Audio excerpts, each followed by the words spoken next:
આજના બ્લોગ માટે જીસા ready. Hello guys, આજના બ્લોગમાં તમારું સ્વાગત છે। આજે છે અમારી જીસા દીદી, અને જીસાને જીસા ના કહી શકાય હો, એને કાનો જ કહેવો પડે, એને એમ જ કહેવું પડે કાના, તો જ જવાબ આપે।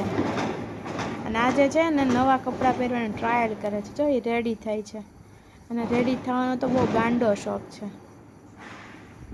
તને રેડી થવું બહુ ગમે ને? શું કરવું છે તારે? લિપસ્ટિક ને કપાળ ને બધું, નેલ પોલિશ ને। હવે જો ફોટા પાડે છે, બહુ ગમે ફોટા પાડવા તને? ત્યાર પછી જીસાને સુવડાવીને હું દવાખાને બતાવવા ગઈ મારા કમર માટે। ત્યાં બહુ ભીડ હતી, બહુ ટ્રાફિક હતી, અને બેઠા બેઠા બોર થઈ ગઈ, તો મેં ફોટો અને વિડીયોઝ લીધા। પછી હું આવી મારા કારનું શૂટ હતું ત્યાં શૂટ કરવા માટે ગઈ, અને મેં કારના વિડીયોઝ અને ફોટોઝ અપલોડ કર્યા અને શૂટ કર્યું। હું જાનકી કારમાં શૂટ કરી અને પછી ઘરે ગઈ। ઘરે આવી